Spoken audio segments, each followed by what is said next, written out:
Hello guys, welcome back to my channel.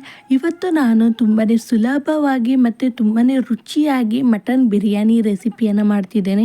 ಇದಂತೂ ತುಂಬಾ ರುಚಿಯಾಗಿರುತ್ತೆ ಮತ್ತು ಅದು ಕೂಡ ಕಡಿಮೆ ಸಮಯದಲ್ಲಿ ಮಾಡಿಕೊಳ್ಳುವಂಥ ರೆಸಿಪಿ. ಇದು ಯಾರಾದರೂ ದಿಢೀರಾಗಿ ಗೆಸ್ಟ್ ಏನಾದರೂ ಬಂದರೆ ಕೇವಲ ಒಂದು ಅರ್ಧ ಗಂಟೆಯಲ್ಲಿ ರೆಡಿಯಾಗುವಂಥ ರೆಸಿಪಿ. ಇದು ತುಂಬಾ ಈಸಿಯಾಗಿರುತ್ತೆ. ವಿಡಿಯೋನ ಸ್ಕಿಪ್ ಮಾಡದೆ ಕೊನೆ ತನಕ ನೋಡಿ. ಹಾಗೆ ಹೊಸದಾಗಿ ಯಾರೆಲ್ಲ ನನ್ನ ಚಾನಲನ್ನು ನೋಡ್ತಿದ್ದೀರಾ, ಪ್ಲೀಸ್ ನನ್ನ ಚಾನಲ್ಗೆ ಸಬ್ಸ್ಕ್ರೈಬ್ ಮಾಡ್ಕೊಳ್ಳಿ. ಪಕ್ಕದಲ್ಲಿರುವ ಬೆಲ್ ಐಕನ್ ಕೂಡ ಒತ್ತಿ ನಿಮ್ಮ ಫ್ಯಾಮಿಲಿ ಆ್ಯಂಡ್ ಫ್ರೆಂಡ್ಸ್ಗಳಿಗೆಲ್ಲ ನನ್ನ ವಿಡಿಯೋನ ಶೇರ್ ಮಾಡಿ. ಇವಾಗ ತಡ ಮಾಡೋದೇನೆ ಮಟನ್ ಬಿರಿಯಾನಿನ ಅತಿ ಸುಲಭವಾಗಿ ಯಾವ ರೀತಿ ಮಾಡೋದಂತ ಹೇಳಿ ನೋಡೋಣ. ಫ್ರೆಂಡ್ಸ್, ನೀವು ವಿಡಿಯೋನ ಸ್ಕಿಪ್ ಮಾಡೋದೇ ಕೊನೆ ತನಕ ನೋಡಿ. ಆವಾಗ ನಿಮಗೆ ಗೊತ್ತಾಗುತ್ತೆ ಡೀಟೇಲ್ ಆಗಿ ನಾನು ಏನೆಲ್ಲ ಹಾಕಿದ್ದೇನೆ, ಯಾವಾಗ ಏನು ಹಾಕ್ತೇನೆ ಅಂತ ಹೇಳಿ ನಿಮಗೆ ಕರೆಕ್ಟಾಗಿ ಮೆಜರ್ಮೆಂಟ್ ಸಮೇತ ನಾನು ನಿಮಗೆ ತೋರಿಸಿ ಕೊಡ್ತೇನೆ. ತುಂಬಾ ಸುಲಭವಾದ ವಿಧಾನ. ಬನ್ನಿ ಯಾವ ರೀತಿ ಮಾಡೋದಂತ ಹೇಳಿ ನೋಡೋಣ. ನಾನಿಲ್ಲಿ ಪಾತ್ರೆಯಲ್ಲಿ ಮಾಡ್ತಿದ್ದೇನೆ. ಒಂದು ದೊಡ್ಡ ಪಾತ್ರೆನ ಇಟ್ಕೊಂಡಿದ್ದೇನೆ. ಅದಕ್ಕೆ ಒಂದು 8 ಟೇಬಲ್ ಸ್ಪೂನಷ್ಟು ಎಣ್ಣೆನ ಹಾಕಿದ್ದೇನೆ. ನಂತರ ಇದಕ್ಕೆ ಸ್ಪೈಸಸನ್ನು ಹಾಕೊಳ್ಳೋಣ. ನಾನಿಲ್ಲಿ ನೋಡಿ 4 ಪಲಾವ್ ಎಲೆನ ತೊಗೊಂಡಿದ್ದೇನೆ, 1 ಟೀ ಸ್ಪೂನಷ್ಟು ಸೋಂಪನ್ನು ತೊಗೊಂಡಿದ್ದೇನೆ, ಸ್ವಲ್ಪ ಚಕ್ಕೆ, ಸ್ವಲ್ಪ ಕಾಳುಮೆಣಸು, ಒಂದು 4 ಏಲಕ್ಕಿಯನ್ನು ತೊಗೊಂಡಿದ್ದೇನೆ, ಒಂದು ಸ್ವಲ್ಪ ಲವಂಗನ ಕೂಡ ತೊಗೊಂಡಿದ್ದೇನೆ. ಇದನ್ನು ಎಣ್ಣೆಯಲ್ಲಿ ಹಾಕೊಳ್ಳೋಣ. ಎಣ್ಣೆಯಲ್ಲಿ ಇದು ಫ್ರೈ ಆಗಬೇಕು. ನಂತರ ಇಲ್ಲಿ ನಾನು ಬಿರಿಯಾನಿ ಎಲೆ, ಇದು ಬಾಸ್ಮತಿ ಬಿರಿಯಾನಿ ಎಲೆ ಇರುತ್ತಲ್ವ, ಅದು ನಮ್ಮ ಮನೆಯಲ್ಲೇ ಇದೆ ಗಿಡ. ಅದರದ್ದು ಒಂದು 2 ಗರಿಯಷ್ಟು ನಾನಿಲ್ಲಿ ಎಲೆನ ತೆಗೆದುಬಿಟ್ಟು ಕಟ್ ಮಾಡಿ ಹಾಕ್ಕೊಂಡಿದ್ದೇನೆ. ನಂತರ ಇದಕ್ಕೆ ನಾನು 6 ಹಸಿಮೆಣಸಿನಕಾಯಿನ ಮಧ್ಯದಲ್ಲಿ ಸೀಲ್ಬಿಟ್ಟು ಹಾಕ್ಕೊಂಡಿದ್ದೇನೆ. 3 ದೊಡ್ಡ ಈರುಳ್ಳಿಯನ್ನು ಸ್ಲೈಸ್ ಆಗಿ ಕಟ್ ಮಾಡಿಬಿಟ್ಟು ಉದ್ದಕ್ಕೆ ಕಟ್ ಮಾಡಿಬಿಟ್ಟು ಹಾಕ್ಕೊಂಡಿದ್ದೇನೆ. ಇವಾಗ ಈರುಳ್ಳಿ, ಹಸಿಮೆಣಸು ಇದೆಲ್ಲ ಚೆನ್ನಾಗಿ ಫ್ರೈ ಆಗಬೇಕು. ಒಳ್ಳೆ ಒಂದು ಗೋಲ್ಡನ್ ಕಲರ್ ಬರುವ ತನಕ ಚೆನ್ನಾಗಿ ಇಲ್ಲಿ ಫ್ರೈ ಮಾಡ್ಕೊಳ್ಳೋಣ. ನೋಡಿ, ಇಲ್ಲಿ ನಾನು ಚೆನ್ನಾಗಿ ಇದನ್ನು ಫ್ರೈ ಮಾಡ್ಕೊಳ್ತಿದ್ದೇನೆ. ಇವಾಗೊಂದು ಲೈಟ್ ಗೋಲ್ಡನ್ ಕಲರ್ ಬಂದಿದೆ. ಇವಾಗ ಇದಕ್ಕೆ ನಾನು ಶುಂಠಿ ಬೆಳ್ಳುಳ್ಳಿ ಪೇಸ್ಟನ್ನು ಹಾಕ್ಕೊಳ್ತಿದ್ದೇನೆ. ಇಲ್ಲಿ ನಾನು 3 ಟೇಬಲ್ ಸ್ಪೂನಷ್ಟು ಶುಂಠಿ ಬೆಳ್ಳುಳ್ಳಿ ಪೇಸ್ಟನ್ನು ಹಾಕ್ಕೊಳ್ತಿದ್ದೇನೆ. ಇದು ಮನೆಯಲ್ಲೇ ಮಾಡಿರುವ ಫ್ರೆಶ್ ಆಗಿ ಮಾಡಿರುವ ಶುಂಠಿ ಬೆಳ್ಳುಳ್ಳಿ ಪೇಸ್ಟ್. ಇದರ ವಿಡಿಯೋ ಏನಾದರೂ ನಿಮಗೆ ಬೇಕಂತ ಹೇಳಿದರೆ ನಾನು ಆಲ್ರೆಡಿ ಅಪ್ಲೋಡ್ ಮಾಡಿದ್ದೇನೆ. ಇದರ ವಿಡಿಯೋ ನಮ್ಮ ಚಾನಲಲ್ಲಿ ಹೋಗಿಬಿಟ್ಟು ನೋಡ್ಕೊಳ್ಬೋದು ನೀವು ವಿಡಿಯೋನ. ಇವಾಗ ನೋಡಿ, ಶುಂಠಿ ಬೆಳ್ಳುಳ್ಳಿ ಪೇಸ್ಟ್ ಹಾಕಿದ ನಂತರ ಚೆನ್ನಾಗಿ ಇದನ್ನು ಫ್ರೈ ಮಾಡ್ಕೊಳ್ಬೇಕು. ಇದರ ಹಸಿ ವಾಸನೆ ಎಲ್ಲ ಹೋಗಬೇಕು. ಈರುಳ್ಳಿ ಇನ್ನೂ ಸ್ವಲ್ಪ ಫ್ರೈ ಆಗಲಿ, ಅದರೊಟ್ಟಿಗೆ ನಾನು ಚೆನ್ನಾಗಿ ಇಲ್ಲಿ ಫ್ರೈ ಮಾಡ್ಕೊಳ್ತೇನೆ. ಇವಾಗ ಇದು ಫ್ರೈ ಆಗಲಿ. ನೋಡಿ, ಇವಾಗ ಫ್ರೈ ಆದ ನಂತರ ನಾನು ಇಲ್ಲಿ 1 kg ಮಟನನ್ನು ಚೆನ್ನಾಗಿ ತೊಳೆದ್ಬಿಟ್ಟು ಕುಕ್ಕರಲ್ಲಿ ಹಾಕಿಬಿಟ್ಟು ಇದಕ್ಕೆ ಅರ್ಧ ಟೀ ಸ್ಪೂನಷ್ಟು ಅರಿಶಿನ ಪೌಡರು, 1 ಟೀ ಸ್ಪೂನಷ್ಟು ಉಪ್ಪನ್ನು ಸೇರಿಸಿಬಿಟ್ಟು ಸ್ವಲ್ಪ ನೀರನ್ನು ಹಾಕಿಬಿಟ್ಟು ನಾನು ಇದನ್ನು 5 ವಿಸಿಲಷ್ಟು ತೆಗೆದಿದ್ದೇನೆ.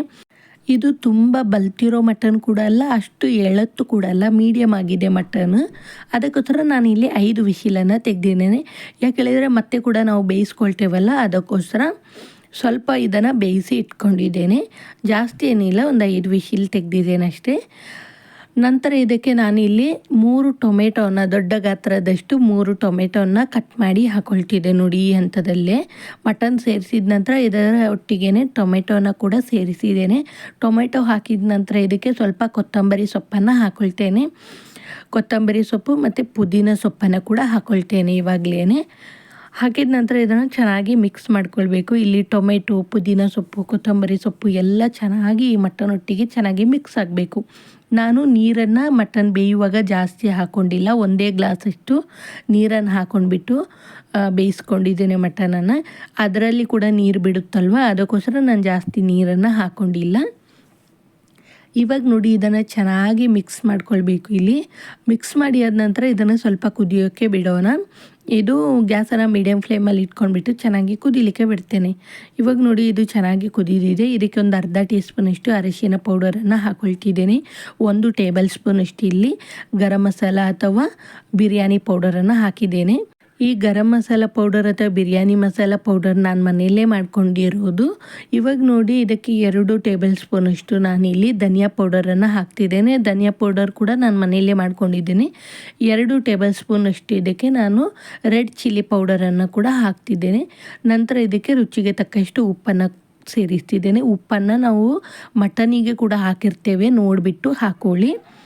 ನಿಮ್ಮದು ಎಳತ್ತು ಮಟನ್ ಆದರೆ ನೀವು ಡೈರೆಕ್ಟಾಗಿ ಇದಕ್ಕೇ ಮಟನನ್ನು ಸೇರಿಸ್ಕೊಂಡ್ಬಿಟ್ಟು ಹಸಿಯಾಗಿರುವ ಮಟನನ್ನೇ ಸೇರಿಸ್ಕೊಂಡ್ಬಿಟ್ಟು ಬೇಯಿಸ್ಕೊಳ್ಬೋದು.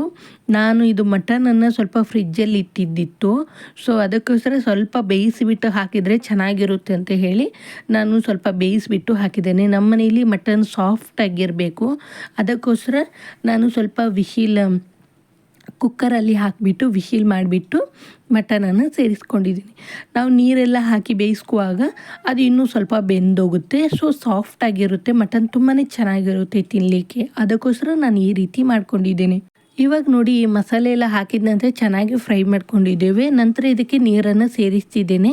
ನಾನಿಲ್ಲಿ 4 ಗ್ಲಾಸಷ್ಟು ಅಕ್ಕಿನ ತಗೊಂಡಿದ್ದೇನೆ, ಅದಕ್ಕೆ 8 ಗ್ಲಾಸಷ್ಟು ನೀರನ್ನು ಹಾಕೊಳ್ತಿದ್ದೇನೆ. ನೋಡಿ, ನೀರನ್ನು ಹಾಕಿದ ನಂತರ ಚೆನ್ನಾಗಿ ಒಮ್ಮೆ ಮಿಕ್ಸ್ ಮಾಡ್ಕೊಳ್ಬೇಕು. ಇಲ್ಲಿ ನಾನು 1 ಗ್ಲಾಸಷ್ಟು ನೀರನ್ನು ಕಮ್ಮಿ ಮಾಡ್ಕೊಂಡಿದ್ದೇನೆ, 7 ಗ್ಲಾಸಷ್ಟು ನೀರನ್ನು ಹಾಕ್ಕೊಂಡಿದ್ದೇನೆ. ಯಾಕೆ ಹೇಳಿದರೆ ನಾನು ಮಟನಲ್ಲಿ ಸ್ವಲ್ಪ ಸೂಪ್ ಥರ ಇತ್ತು, ಸೊ ಅದನ್ನು ಕೂಡ ಆ್ಯಡ್ ಮಾಡ್ಕೊಂಡಿದ್ದೇನೆ ಇದಕ್ಕೇ. ಸೊ ಅದಕ್ಕೋಸ್ಕರ 1 ಗ್ಲಾಸಷ್ಟು ನೀರನ್ನು ಕಮ್ಮಿ ಮಾಡ್ಕೊಂಡಿದ್ದೇನೆ, 7 ಗ್ಲಾಸಷ್ಟು ನೀರನ್ನು ಹಾಕಿದ್ದೇನೆ. ನೀರು ಹಾಕಿದ ನಂತರ ಚೆನ್ನಾಗಿ ಮಿಕ್ಸ್ ಮಾಡಿ ಆದ ನಂತರ ಇಲ್ಲಿ 1 ಲಿಂಬೆ ರಸವನ್ನು ಹಿಂಡಿ ಹಾಕ್ಕೊಳ್ತಿದ್ದೀನಿ. ಮೀಡಿಯಮ್ ಆಗಿರುವ ಲಿಂಬೆ ಹಣ್ಣು, ತುಂಬ ದೊಡ್ಡದಾಗಿ ಏನಿಲ್ಲ. 1 ಲಿಂಬೆಹಣ್ಣನ್ನು ಚೆನ್ನಾಗಿ ಹಿಂಡ್ಬಿಟ್ಟು ಹಾಕ್ಕೊಂಡಿದ್ದೇನೆ. ಟೇಸ್ಟ್ ನೋಡುವಾಗ ನನಗೆ ಸ್ವಲ್ಪ ಉಪ್ಪು ಕಡಿಮೆ ಅನಿಸಿತು, ಸೊ ಇನ್ನೊಂದು ಅರ್ಧ ಟೀ ಸ್ಪೂನಷ್ಟು ಉಪ್ಪನ್ನು ಸೇರಿಸಿಬಿಟ್ಟು ಚೆನ್ನಾಗಿ ಇವಾಗ ಮಿಕ್ಸ್ ಮಾಡ್ಕೊಳ್ತಿದ್ದೇನೆ. ಇದು ಚೆನ್ನಾಗಿ ಕುದಿ ಬರಲಿ. ಇದು ಕುದಿ ಬರುವಷ್ಟರಲ್ಲಿ ನಾನು ಸೋನಾ ಮಸೂರಿ ಅಕ್ಕಿಯನ್ನು ತೊಗೊಂಡಿದ್ದೇನೆ, 4 ಗ್ಲಾಸಷ್ಟು. ಅದನ್ನು ಚೆನ್ನಾಗಿ 2 ಸತಿ ನೀರು ಹಾಕಿಬಿಟ್ಟು ಚೆನ್ನಾಗಿ ತೊಳೆದ್ಬಿಟ್ಟು ಸ್ವಲ್ಪ ನೀರು ಹಾಕಿಬಿಟ್ಟು ನೆನೆಸಿ ಇಟ್ಕೊಂಡಿದ್ದೆ.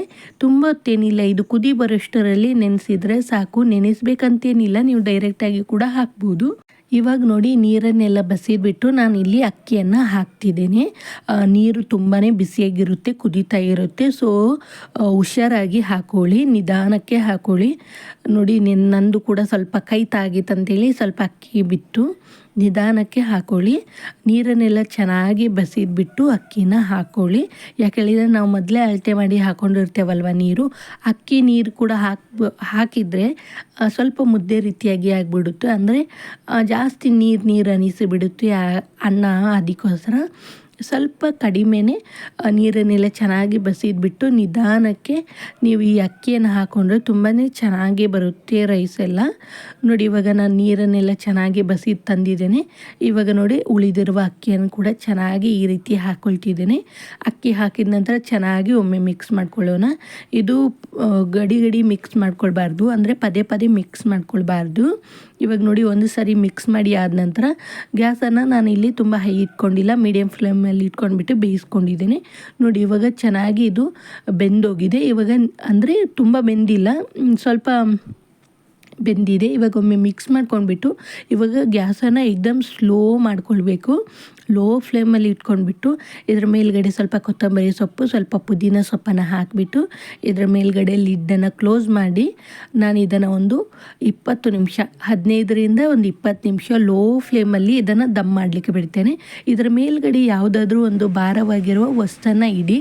ನನ್ನ ಹತ್ರ ಈ ರೀತಿ ಇದು ಬೆಳ್ಳುಳ್ಳಿ ಎಲ್ಲ ಜಜ್ತೇವೆ ನೋಡಿ, ಆ ರೀತಿ ಕುಟ್ಟನಿಗೆ ಮತ್ತು ಈ ರೀತಿದು ಕಲ್ಲಿತ್ತು, ಅದನ್ನು ಮೇಲ್ಗಡೆ ಇಟ್ಟಿದ್ದೇನೆ ಭಾರವಾಗಿ. ಇವಾಗ ನೋಡಿ ಒಂದು 15 ನಿಮಿಷ ನಾನು ಇದನ್ನು ಲೋ ಫ್ಲೇಮಲ್ಲಿ ದಮ್ ಮಾಡ್ಕೊಂಡಿದ್ದೇನೆ. ನನ್ನ ಪಾತ್ರೆ ಇಲ್ಲಿ ತುಂಬ ದಪ್ಪವಾಗಿರುವ ಪಾತ್ರೆ, ಸೊ ಅದಕ್ಕೋಸ್ಕರ ನಾನಿಲ್ಲಿ ಡೈರೆಕ್ಟಾಗಿ ಪಾತ್ರೆನೇ ಇಟ್ಕೊಂಡಿದ್ದೇನೆ. ನಿಮ್ಮ ಪಾತ್ರೆ ಏನಾದರೂ ಸ್ವಲ್ಪ ತಳ ಏನಾದರೂ ತೆಳ್ಳಗಿದ್ದರೆ ಅದಕ್ಕೆ ನೀವು ಒಂದು ಹಂಚನ್ನು ಕೂಡ ಮೇಲ್ಗಡೆ ಇಟ್ಬಿಟ್ಟು ಅದರ ಮೇಲೆ ಈ ಪಾತ್ರೆನ ಇಟ್ಬಿಟ್ಟು ನೀವು ದಮ್ ಮಾಡ್ಕೊಳ್ಬೋದು. ಇವಾಗ ನೋಡಿ ರುಚಿಯಾಗಿರುವ ಮಟನ್ ದಮ್ ಬಿರಿಯಾನಿ ರೆಡಿಯಾಗಿದೆ. ತುಂಬಾ ಚೆನ್ನಾಗಿರುತ್ತೆ. ಒಂದು ಸಾರಿ ನೀವು ಕೂಡ ಟ್ರೈ ಮಾಡಿ ನೋಡಿ. ಇವಾಗ ನಾನು ಇದನ್ನು ಪ್ಲೇಟಿಗೆ ಸರ್ವ್ ಮಾಡ್ಕೊಳ್ತಿದ್ದೀನಿ. ತುಂಬಾ ರುಚಿಯಾಗಿರುತ್ತೆ. ಈ ವಿಧಾನದಲ್ಲಿ ನೀವು ಕೂಡ ಒಮ್ಮೆ ಟ್ರೈ ಮಾಡಿ ನೋಡಿ. ನನಗೆ ಹೇಗೆ ಬಂತಂತ ಹೇಳಿ ಕಮೆಂಟ್ ಮೂಲಕ ತಿಳಿಸಿ. ಹೊಸದಾಗಿ ಯಾರೆಲ್ಲ ನನ್ನ ಚಾನಲನ್ನು ನೋಡ್ತಿದ್ದೀರಾ ಪ್ಲೀಸ್ ನನ್ನ ಚಾನಲ್ಗೆ ಸಬ್ಸ್ಕ್ರೈಬ್ ಮಾಡ್ಕೊಳ್ಳಿ. ಪಕ್ಕದಲ್ಲಿರುವ ಬೆಲ್ ಐಕನ್ ಕೂಡ ಒತ್ತಿ ಅದನ್ನು ಆಲ್ ಅಂತ ಟ್ಯಾಪ್ ಮಾಡ್ಕೊಳ್ಳಿ. ಯಾಕೆ ಹೇಳಿದರೆ ನಾನು ಹೊಸದಾಗಿ ವಿಡಿಯೋನೆಲ್ಲ ಹಾಕಿದರೆ ನಿಮಗೆ ಮೊದಲೇ ನೋಟಿಫಿಕೇಷನ್ ಬರುತ್ತೆ. ಅದಕ್ಕೋಸ್ಕರ ಬೆಲ್ ಐಕನ್ನ ಒತ್ತಿಬಿಟ್ಟು ಆಲ್ ಅಂತ ಟ್ಯಾಪ್ ಮಾಡ್ಕೊಳ್ಳಿ. ನಿಮ್ಮ ಅನಿಸಿಕೆಯನ್ನು ನನಗೆ ಕಮೆಂಟ್ ಮೂಲಕ ತಿಳಿಸಿ. ನಿಮ್ಮ ಫ್ಯಾಮಿಲಿ ಆ್ಯಂಡ್ ಫ್ರೆಂಡ್ಸ್ಗಳಿಗೆ ನನ್ನ ವಿಡಿಯೋನ ಕೂಡ ಶೇರ್ ಮಾಡಿ. ಇಲ್ಲಿ ನೋಡಿ ನಾನು ಮಟನನ್ನು ತೋರಿಸ್ತಿದ್ದೀನಿ ಎಷ್ಟು ಚೆನ್ನಾಗಿ ಮಟನ್ ಬೆಂದಿದೆ ಅಂತ ಹೇಳಿ. ಫ್ರೆಂಡ್ಸ್, ಈ ರೀತಿಯಾಗಿ ಮಟನ್ ಬೇಯಬೇಕು. ನಮ್ಮನೆಯಲ್ಲಿ ಈ ರೀತಿಯಾಗಿ ಮಟನ್ ಬೆಂದರೆ ಮಾತ್ರ ತುಂಬ ಇಷ್ಟಪಟ್ಟು ತಿಂತಾರೆ. ಸೊ ಅವರಿಗೆ ಮಟನ್ ಎಲ್ಲ ಸಾಫ್ಟ್ ಆಗಿರಬೇಕು. ಈ ರೀತಿಯಾಗಿದ್ದರೆ ತುಂಬಾ ಇಷ್ಟಪಟ್ಟು ತಿಂತಾರೆ. ಮತ್ತು ಮನೆಯಲ್ಲಿ ಯಾರಾದರೂ ವಯಸ್ಸಾದವ್ರು ಇದ್ದರೂ ಕೂಡ ಅವರಿಗೂ ಕೂಡ ತಿನ್ನಲಿಕ್ಕೆ ತುಂಬಾ ಚೆನ್ನಾಗಿರುತ್ತೆ. ಯಾವಾಗಲೂ ಮಟನನ್ನು ಸಾಫ್ಟಾಗಿಯೇ ಬೇಯಿಸಿಬಿಟ್ಟು ತಿನ್ನಿ. ನೋಡಿ, ಇವಾಗ ಮಟನ್ ಬಿರಿಯಾನಿ ರೆಡಿಯಾಗಿದೆ. Thank you. ಸಿಗೋಣ ಇನ್ನೂ ಒಂದು ಒಳ್ಳೆಯ ರೆಸಿಪಿಯೊಟ್ಟಿಗೆ.